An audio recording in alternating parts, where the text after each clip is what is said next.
Bom, então vamos lá. Bom dia a todos novamente. Vamos falar sobre estágios progressivos e aspectos da doença. Que doença, Henrique? A minha fragilidade sentimental e emocional, a minha doença biopsicossocial, que afeta todas as áreas da minha vida, tá? Em alguns casos, essa doença pode se manifestar através de uma dependência química, de uma dependência alcoólica. Em outros casos, pode se expressar, ter como resultado e consequência traços de esquizofrenia, borderline, automutilação, ideações suicidas, depressão, alto nível de ansiedades, transtornos de ansiedade generalizada, entre outros transtornos de questões mentais, transtornos mentais e então de saúde mental como um todo.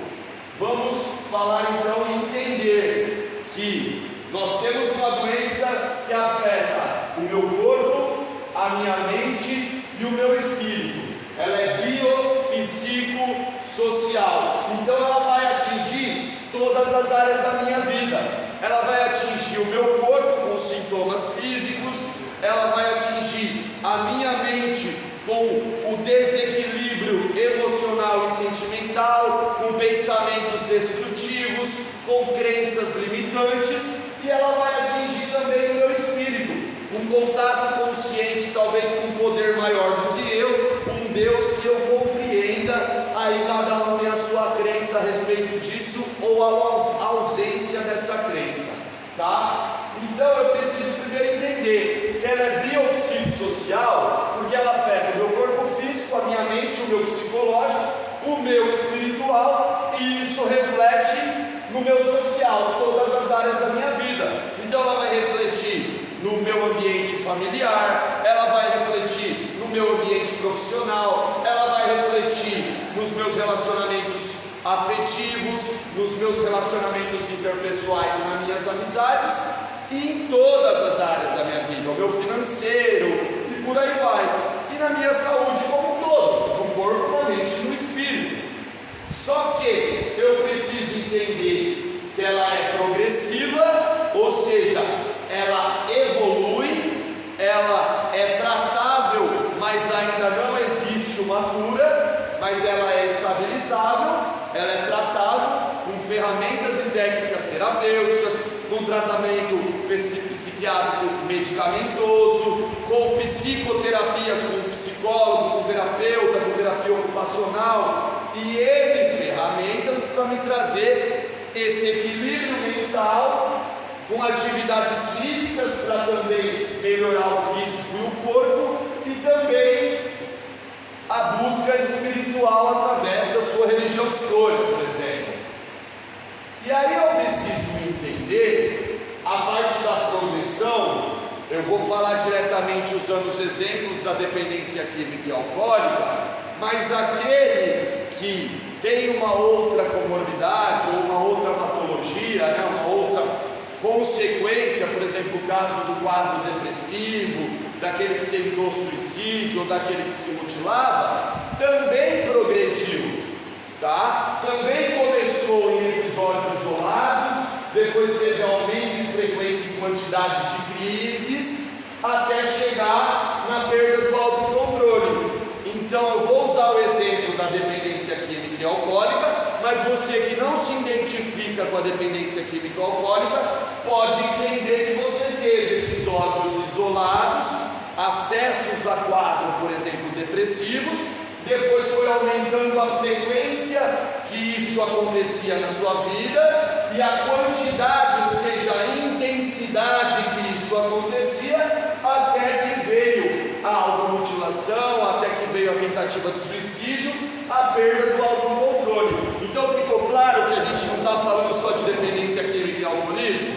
Porém, para que vocês entendam melhor, eu vou explicar isso utilizando o exemplo da dependência química e alcoólica, tá bom? E também a gente vai falar sobre os aspectos, que aí sim vamos entrar no físico, no mental e no espiritual.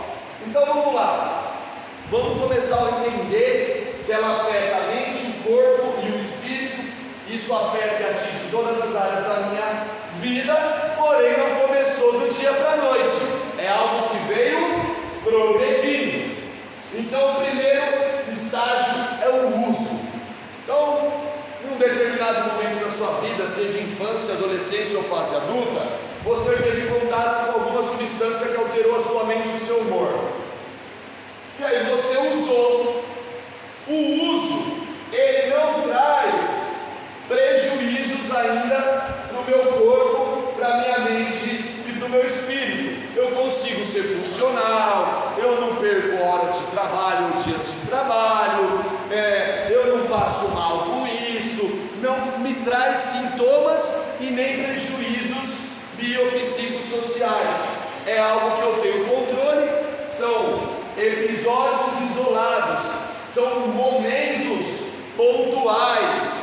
Eu fui lá numa festa e tal, vi todo mundo bebendo, vi todo mundo usando uma substância A, B ou C, eu experimentei, eu usei. Isso acontece a cada, 2 meses, 3 meses, né? Eu não tenho a progressão ainda no próximo estágio, que é o estágio do abuso. Para você que sofre de uma outra comorbidade, uma outra patologia, no caso da depressão, como que isso aconteceu? Você começou a se sentir mal, você começou a se sentir triste, você começou a perder o sentido, em algum momento ou outro da vida já não conseguia mais ver o porquê de estar aqui, já não conseguiu se sentir amado, já não conseguiu se sentir valorizado, e aí começou a alimentar esses pensamentos destrutivos. Então o uso são episódios isolados, momentos pontuais, não me traz prejuízo ou não se apresenta ainda prejuízos para o meu corpo, para a minha mente, para a sociedade como um todo, que eu estou incluído, ou para o meu espiritual, não está afetando as áreas da minha vida.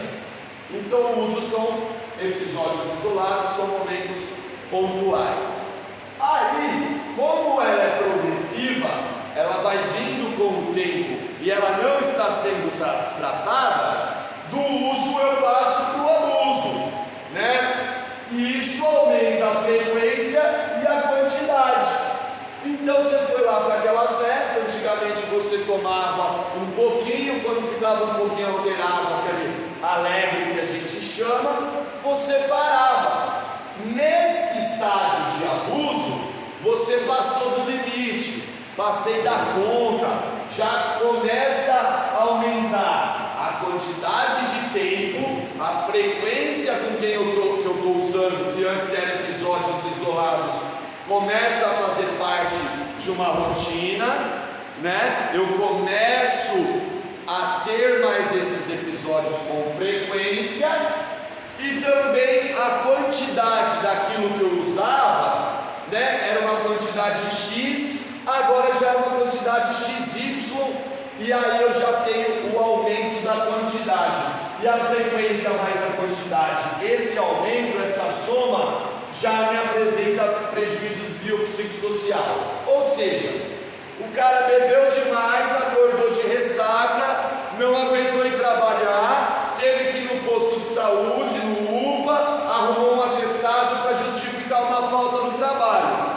já apresentou prejuízos sociais, ele já não conseguiu praticar aquela responsabilidade assumida previamente porque ele estava de ressaca. O cara foi para uma festa, nem sabe o que usou direito, acordou no hospital com coma alcoólico, já trouxe um prejuízo biopsicossocial. Ele teve uma perda de controle, uma perda de consciência. O cara bebeu demais e não lembra de nada do que tinha acontecido anteriormente, do que aconteceu na festa, o que ele fez ou deixou de fazer. Ele ficou sabendo pela boca dos outros, já apresenta prejuízo biopsicossocial. O cara, se descontrolou, teve um acesso, surtou, quebrou tudo no local que ele estava lá usando, né? O que aconteceu? Brigou, foi parar na delegacia, tomou uma facada, sei lá, já apresentou um prejuízo biopsicossocial. Então, no uso, que era um episódio isolado, O abuso teve aumento de frequência, ela veio progredindo e teve aumento de quantidade. Isso resultou em prejuízo biopsicossocial, ou seja, já afetou meu corpo, ou minha mente, ou meu espírito, ou os três juntos, e afetou uma ou todas as áreas da minha vida. Já começou a ter problema familiar, já gastou mais do que devia, está faltando dinheiro para pagar uma conta. Então, nesse segundo estágio aqui, já começa a apresentar aí aqueles danos que também vão progredindo. Aí, o meu caso não é uso, o meu caso eu não uso nada e tal. Aqui no episódio isolado você começou a alimentar aquela insatisfação de viver, a não ver sentido em nada, aumentou a frequência porque você alimentou essa crença e esse pensamento, começou a se sentir triste, começou a se sentir melancólico, começou a se sentir raivoso e começou a ter crises na família, crises no trabalho, tendo impaciência, imediatismo, impulsividade, ansiedades, e já começou a apresentar algum prejuízo, trazendo também um exemplo daquele que não desenvolveu a dependência química ou alcoólica. O terceiro estágio é a dependência. O que seria isso? A perda de autocontrole ou a perda total do controle.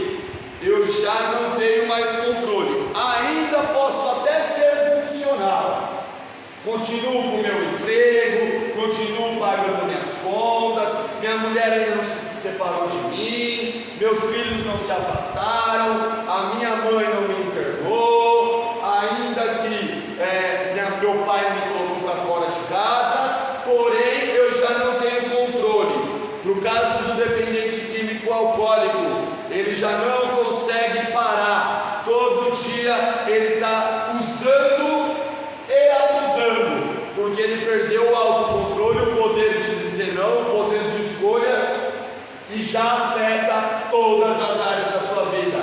Você olha, seus amigos se afastam, seu relacionamento afetivo já não está legal, já não está saudável, já entra ciúmes, já entra briga, a sua família começa a dizer que você está sendo irresponsável, você já não consegue mais ter vontade de ir na sua religião de escolha, ou seja, você já perdeu o controle, independente se você admite isso ou não, aceita ou não, os resultados, as consequências das suas crenças, pensamentos, sentimentos e emoções manifestados através do seu comportamento, que vai gerar um resultado, já mostra que está afetando biopsicossocial em todas as áreas da sua vida. Então, a perda de autocontrole. Aqui já está incluído esses três aspectos que a gente vai falar agora.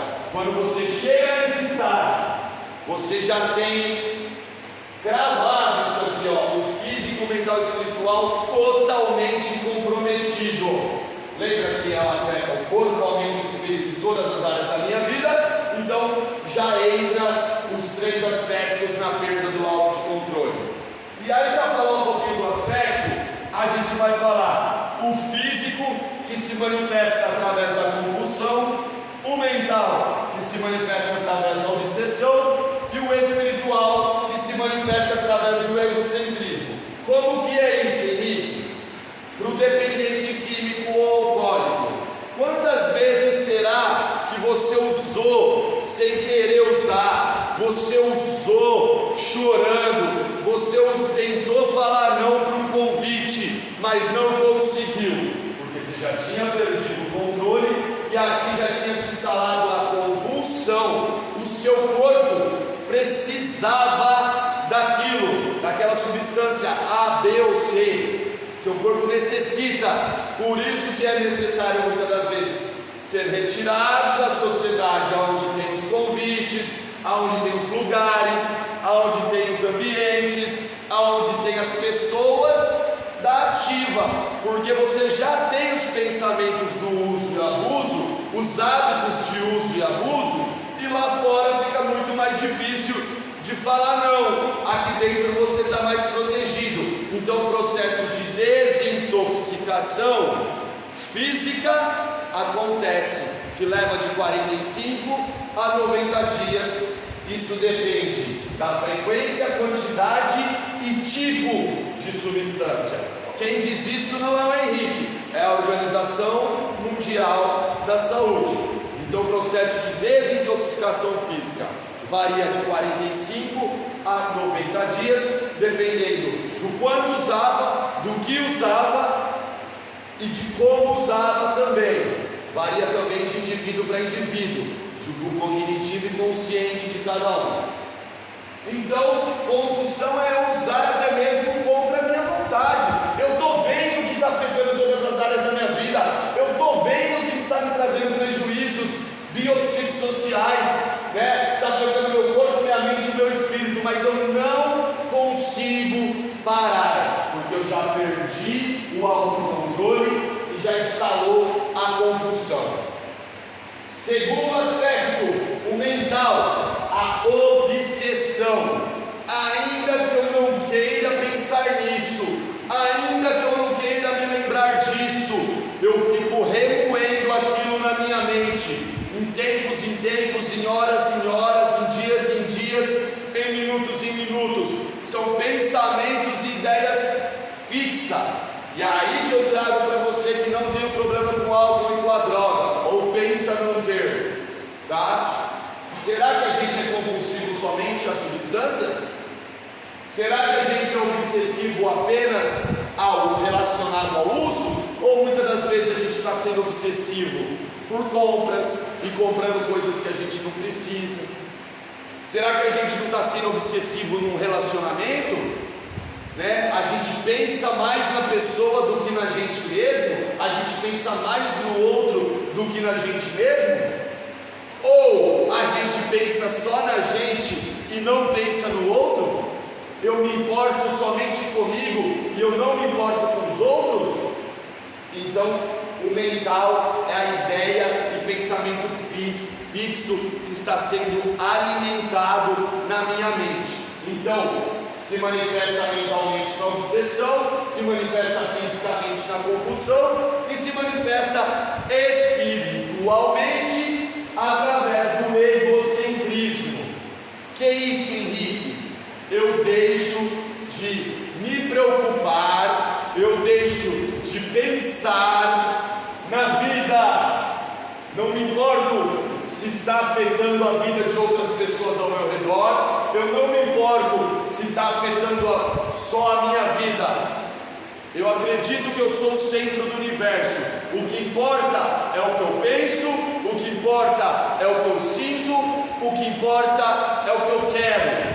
Egocentrismo. Eu deixo de ver que as minhas escolhas, além de me trazer consequências, afetam a sociedade na qual eu estou inserido. Então vai afetar o meu trabalho, vai afetar o relacionamento interpessoal e as minhas amizades, vai afetar os meus relacionamentos afetivos e amorosos, vai afetar a minha família como um todo. Só que eu simplesmente não me importo. No caso do dependente químico e alcoólico, é por isso que muitas das vezes eu ouço de famílias: Henrique, ele não ama ninguém, ele só ama a droga. Não é que a gente não ama, é que a gente está preso na compulsão, na obsessão e no egocentrismo e já perdemos o autocontrole. A gente até sente, mesmo que quando usando, estamos buscando prazer imediato, estamos buscando fuga de uma realidade e estamos buscando anestesia de uma dor emocional, ou as três coisas juntas, ou uma separada da outra, mas se define e se resume a isso. Só que as minhas escolhas, os meus comportamentos geram resultados, e no egocentrismo eu não importo que o meu resultado afete os outros, contanto que as minhas necessidades compulsivas e as minhas vontades obsessivas sejam satisfeitas. E é esse processo que a gente precisa tratar. É nesse processo que que a gente precisa entender que precisamos de ajuda, entender que eu posso, mas que sozinho eu não consigo. Então, por isso que muitas das vezes é feito um processo psiquiátrico medicamentoso para estabilizar o humor, para induzir o sono, para ajudar na ansiedade. É preciso um processo psicoterapêutico, uma sessão psicológica de autoconhecimento, terapias cognitivas comportamentais, terapias que motivam o meu lado racional, te ajudar a mudar de pensamentos e desconstruir crenças, a se autoconhecer, sendo autoconsciente de você, tendo autorresponsabilidade com você, para retomar o seu autocontrole, para poder parar de afetar todas as áreas da sua vida.